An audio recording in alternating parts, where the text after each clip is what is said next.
Welcome to Shine Online with Ellie Swift. I'm your host, marketing and mindset coach Ellie Swift, here to help you connect with your clients, create life-changing results in your online business, and shine neon bright online. I built a multi-six-figure business in under 2 years and, more importantly, have supported my clients to get amazing results.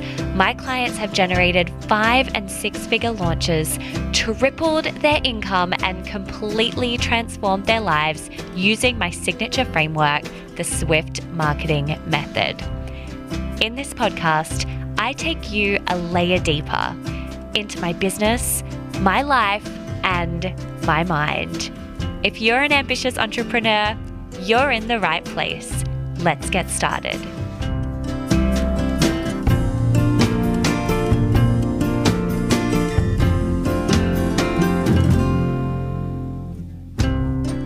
Hello, beautiful human. I hope you're having the most incredible day. I am so pumped to be here chatting with you on today's podcast episode. So pumped. I've been thinking about this topic so much for the last couple of days. It's coming up with so many of my clients and so many of you that I'm chatting with in my community. And so I know that it's just this really important topic that is so present right now for so many. So today I'm going to chat with you about what my recommendations are and how to show up if you are feeling tapped out on 2020 right now. And so I'm going to take you through some of the ways that you might recognize or some of the ways you will know if you're feeling tapped out, and then my thoughts around this and what I'm seeing is really easy to do when you're feeling this way, and the ways in which it might be showing up as resistance and self-sabotage for us. And then some really great ways in which you can create different awareness around this and acknowledge what actually might be happening for you, and then also some things that you can do to move through it. So I'm going to talk through all of these in today's episode. So this idea of feeling tapped out, when I say that word tapped out, some ways that you might be knowing that you personally are feeling tapped out is if you have decided that you've had enough with 2020. You are so done with 2020. Or perhaps there's an underlying belief of, well, nothing went as planned for me this year, so I may as well just give up now. What's the point of continuing on? What's the point of moving forward and progressing things in my business or focusing on my health or any of those things when this year is just a write-off? So let's just cancel it now, shut it down, and we can focus on all the things we want to focus on in 2021. I'm out, I'm done, I'm having a cocktail or a wine, and I'm sitting on the couch from here on. And I'm obviously laughing about that, but that's what I'm hearing. And maybe that is how you feel. And if so, absolutely no judgment, sister. I really get it. The problem with tapping out, though, is that if we tap out, what ends up happening is that your external world suffers more. For example, your business doesn't grow because it's not getting nurtured or loved. Your relationships don't feel good because you decide you're not putting any more energy into them. Your health suffers because you decide that your workout routine can wait till 2021. In other words, your external world seriously suffers because you've made the decision that you're tapping out, that you're not committing to any of those things in your external reality, that you're giving them no energy, that you're giving them no love, that it can just all wait, close down, cancel till 2021. And so when we do that, we cycle into something that Mark Manson calls the feedback loop from hell. In other words, tapping out is a form of self-sabotage, because when we don't give our external world any love or any energy or any attention, when we tap out of it, we're not going to thrive in any way. We're not going to be able to grow anything. We're not going to be able to experience, these beautiful things that we might want to experience in our lives, whether it be as big as meeting a business goal or as simple as having an exchange with our partner that feels really nurturing and really supportive. If we tap out energetically, emotionally, physically, we're not going to be able to experience any of those things. And in doing so, what we do is we end up making our external world wrong. We tell ourselves that our business is wrong, or that our relationships aren't thriving, or that our health has suffered this year.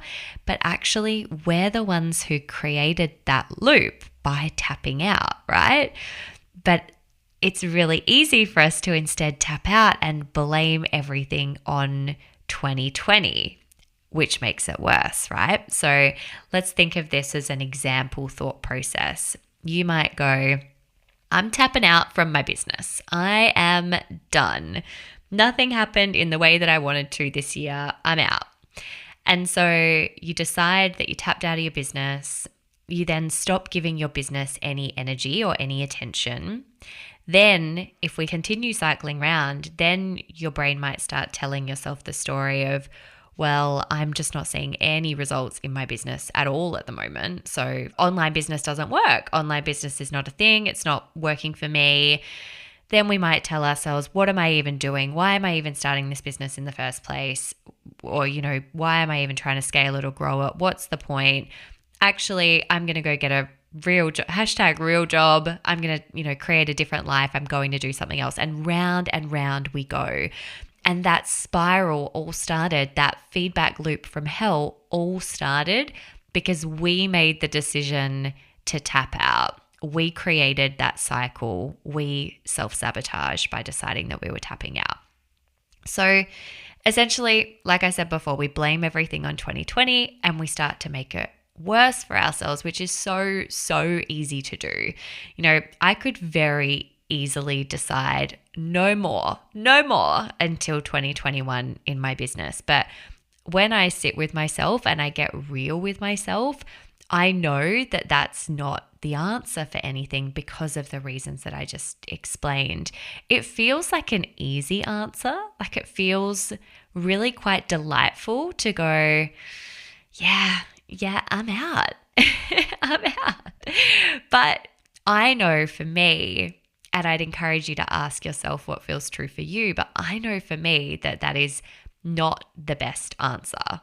That's not the best decision for me to make, despite it being the easiest one. And, you've committed to a personal development journey. I am so sure that by being here, you're somebody who has committed to a journey of self-awareness and self-exploration. You've committed to a business. You've committed to a life that is soul-led. And in doing so, that means that you are not someone who's chosen easy.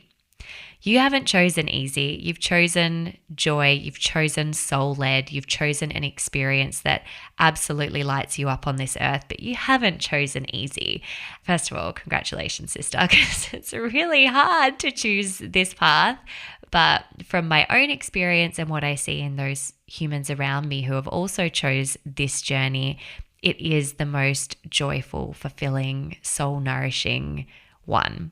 And so I would really encourage you to ask yourself whether tapping out actually feels good for you or whether it just feels like the really easy get out of jail free card on the Monopoly board. I was interviewed this morning for an incredible upcoming program of someone else's, and I'll share more about that with you when it comes out. But I was asked about planning and what I'm doing to plan my 2021. And I laughed because, for anyone that's planned this year, it's all just gone to shit. I don't think I've spoken to a single person in 2020 where all of our best laid plans actually eventuated this year. For many of us, we still had incredible wins and celebrations and all these things. I know that I absolutely so gratefully did, but our best laid plans, didn't happen. And I was asked whether, because I'd had that experience in 2020, like, all of us, the collective we, whether that meant that I was not planning for 2021, whether I decided that I was just like, okay, planning's not a thing anymore. And actually what I said was that 2020 has made me want to plan more than I've ever planned before. And the reason that is because I know that creating a plan gives me certainty, or enough certainty as I possibly can create, and it allows me to still create goals and vision and feel connected to what it is that I want to do in this one precious life on this one precious earth. It allows me to feel those feels. And so the work is not in throwing my plan out the window. The work is in being able to detach from that plan and being able to pivot from that plan. And so, the reason why I just wanted to share that with you as part of this conversation is that when it comes to planning or thinking about, 2021, allowing yourself to still plan and still connect is really important, because if we're not doing that, it may be because of the fear of none of it working, none of it happening, none of it eventuating. And I'm a really big fan of running towards your fears rather than away from them, because that is where all the goodness happens. That's where all the juice lives, where all of life's best stuff happens, in that fearful, scary place. So I wanted to share that as a little bit of a side note, because it feels really relevant to this conversation. We've talked about why tapping out is not important, right? So let's look at some ways that we can actually not tap out, because right now you might be like, yeah, cool, good story, Ellie, but I'm tired. I feel maybe a little bit burnt out. I feel like I have nothing to give right now. And if that's you, here's what I want you to know. The work that needs to be done right now is not the work in your external world. The answer doesn't lie in tapping out of your external world. The answer lies with tapping in to your internal world, your internal infrastructure. In other words, separating you from all that is around you, specifically separating you from your business, separating you from your job, separating you from whatever those things are that you've decided you're tapping out from, and instead going within to look at what you can do differently in your internal world so that you can still show up in the ways that you want to externally. So some of my clients this year have had their best year in business and their hardest year in life. It is very real that so many of us have had hard, challenging years, right? Myself included in many ways. But the reason my clients have been able to do this is because they've been able to focus on their internal infrastructure, manage their stress responses again and again, and then show up from there. So the answer lies in tapping in, managing your stress responses. So managing the ways that you feel in your body, whether it's anxious, tired, frazzled, fearful. And just as a caveat here, I'm not talking about depression or anxiety or anything that might require more specialized support, attention, or care, because of course the mental health conversation is a different one. I'm talking about if you're feeling feels in your body where things don't feel quite right for you, or you're just a little bit more tired than normal, or you're frazzled, and you know that you have the ability to bring yourself back to equilibrium without any external help, which of course would be required if this was a mental health conversation. And I know that you can discern between the two. So when we're talking about stress responses, we're talking about feeling those feels in our body, knowing what they are, and then managing those, rather than saying, the solution here is to tap out of my business. The solution here is to stop exercising. The solution here is to give zero fucks about anything externally, when actually the solution is to focus on our internal world and how we can feel as good as we possibly can right now so that we can continue to remain tapped into ourselves and to what it is that's happening in our life around us.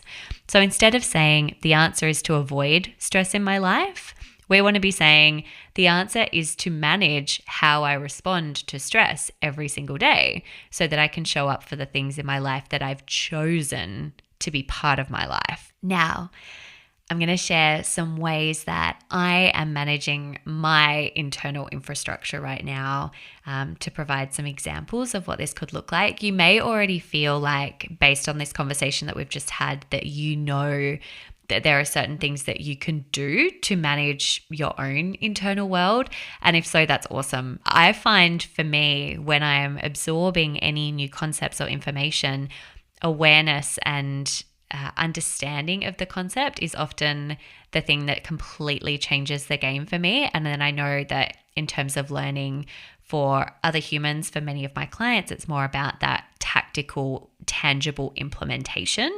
And so if that's you, listen up. I've got some examples of ways that you can really focus on managing and taking great care of your internal infrastructure right now. So for me, some ways in which I'm doing this. The first one is that something I'm really focusing on right now is this concept of moving meditation, or allowing myself to energetically recharge in every single moment. So to give you an example of this, so my past self, past Ellie, would quite often have times where I would go, okay, all right, it's Tuesday morning. I'm looking at my calendar for the rest of the week, and I can see that I've got a really packed schedule until Friday, but that's okay. I'm just going to up the adrenaline, up the energy, and I'm going to go for it. And then on Friday, I can just fall in a heap and have deep rest and then chill out, and then I will recalibrate completely. Not so great for your nervous system, right? But I've genuinely told myself that that's something that I could do. And actually, I think that society is really structured in that way. If we look at our working week, we go for 5 days and then we have this period of rest. And this concept of moving meditation has been one where I've started asking myself the question of, well, what if I could actually recalibrate in every single moment and feel energetically topped up in every single moment? What would that look like for me? And so some examples of what that looks like is that I might do, for example, I've been running a challenge this week with my girl Rach, the Become a Client Magnet Challenge, and that requires of me to be on live video, showing up, energetically, really showing up in a big way for my peeps and our peeps at 8 a.m. And so it would be really easy for me to be in that energy at 8 a.m. and then carry that energy with me throughout the day. But what I've been doing is I've been showing up at 8 a.m., getting off that live, recognizing how I feel after that live, and then just allowing myself quite literally a few minutes to recalibrate, come back into my body, deep breaths, check in with how I feel, just breathe out any energy that is not mine, because when you're doing things such as live video, it's really common that people are hooking into your energy, which, it's not a bad thing in any way. It just is. And so just giving back the energy of other humans. And this is just that conscious awareness of me breathing in my own energy and breathing out the energy of anyone else that doesn't belong to me, and checking in with how I feel and really grounding back into where I'm at, really focusing on the present moment and not allowing myself to future trip into the many things I might need to get done that day. And so that's one example. But then essentially this moving meditation means that I then take that concept, that idea, and every single thing that I do throughout my day, I'm just so present and focused on what is right in front of me. So right now, all I'm thinking about is being here with you and showing up and serving you through this podcast and having this conversation. And when I am doing client check-ins next, each client, I'm going to be focused on that specific client and how I can be serving and supporting them best in that moment. And so not only does it make me a better coach, a better business owner, better everything, better fiance, better friend, better daughter, it also means that I'm finding within my body, and I'm somebody who has experienced anxiety throughout my life, that I'm not getting into any of these heightened states of stress. Because I'm recalibrating on an ongoing basis, I'm able to just remain really, really grounded in my body over and over again. So that's the first thing that I'm doing. And if I could suggest anything, it would be this, because it's changing the game for me in a really, really big way. The next recommendation here in terms of ways that you can manage your internal infrastructure, in addition to creating that moving meditation in every single moment, is to still create pockets of deep rest.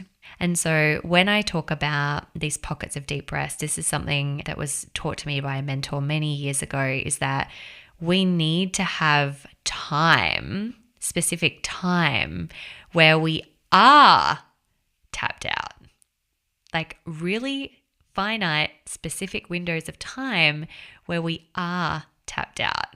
And I know that can sound like a contradiction to what I've just shared here, but by giving ourselves these short, finite windows of time, for example, a Sunday afternoon or a Saturday morning or a Saturday all day or whatever it might be, to disconnect and recalibrate, that then allows us to show up in the ways that we want to and be a functioning human in the world and do all of the things that we actually really want to do instead of tapping out and self-sabotaging.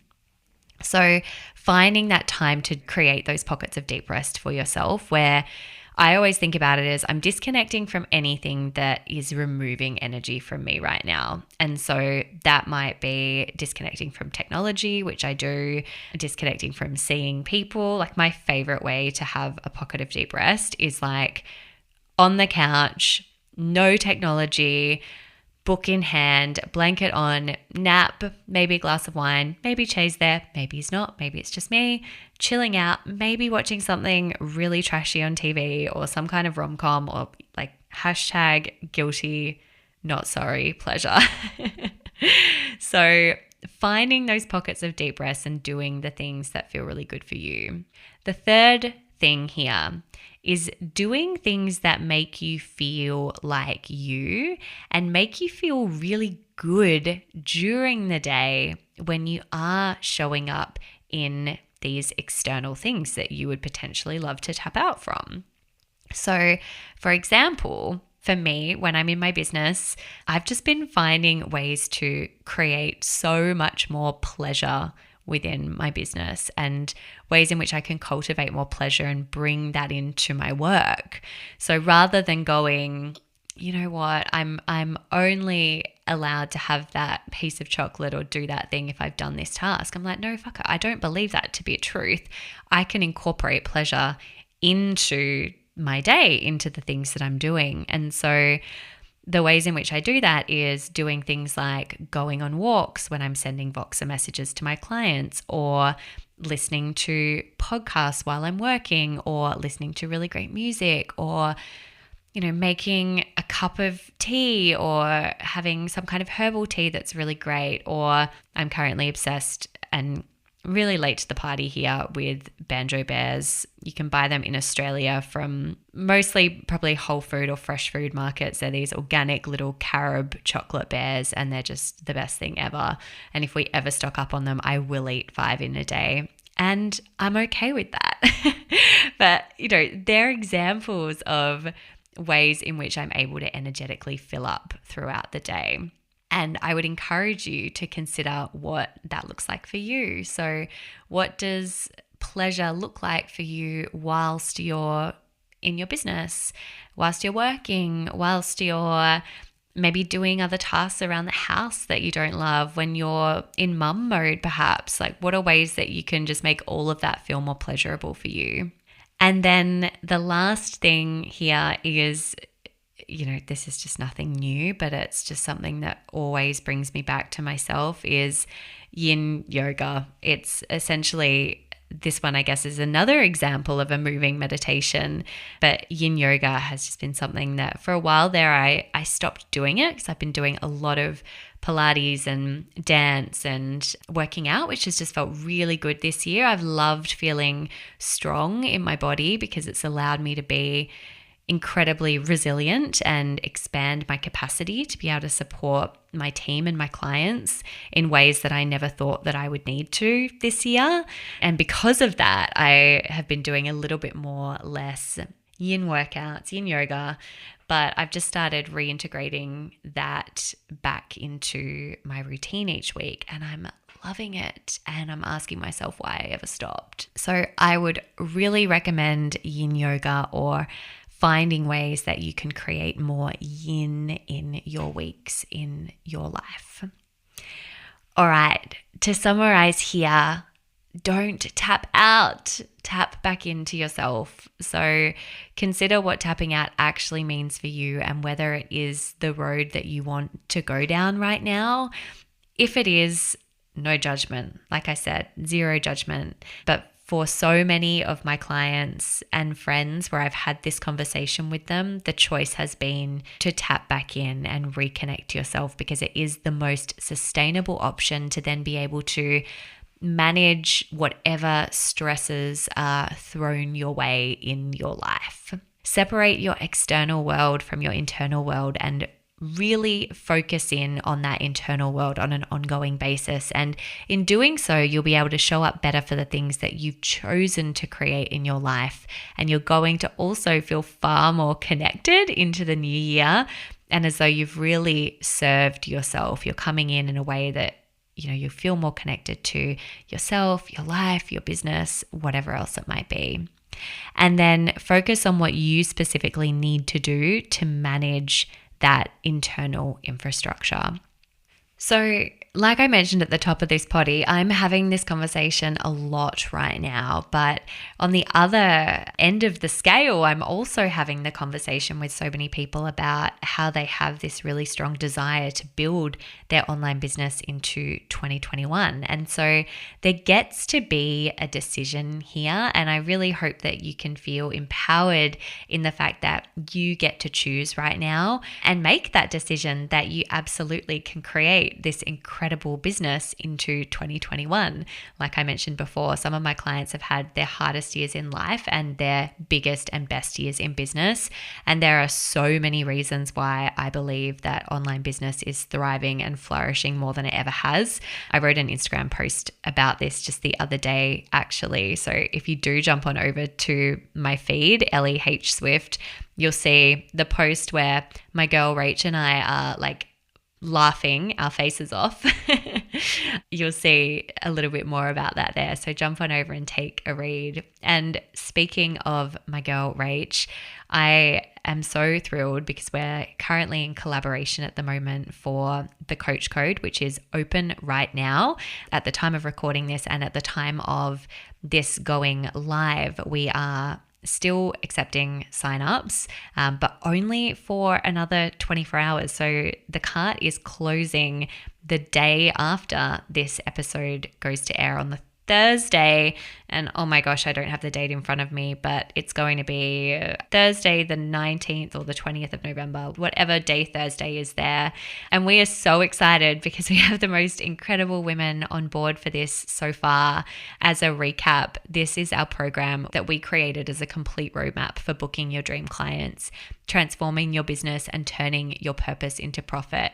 And when Rach and I were looking at when we wanted to launch this next, we made a really conscious decision that we wanted to launch it this side of 2021 so that we can start the program this side and we can start doing that planning work this side of Christmas, and then also take the remainder of the program, the majority of the program, over into 2021 so that we can catapult into the new year together and really support you shoulder to shoulder as you look to elevate your online business. This is all the information that myself and Rach have used to build, fully booked, multi-six-figure businesses over the years. And we're so excited to share it with you. So if this is something that feels of interest to you, jump on over to the Coach Code course.com and take a look. Don't wait. If you're feeling the call in any way as I'm speaking right now, do this now, because once doors are closed, they are closed. I so hope that this episode supported you to tap back in and come back to you. I'd love to know what you thought of this episode. So jump on over and send me a DM at Ellie H. Swift. Let's have a chat. Let me know what you loved about it. Have a beautiful rest of your week, my love, and I will be back here to chat more with you next week. Bye for now.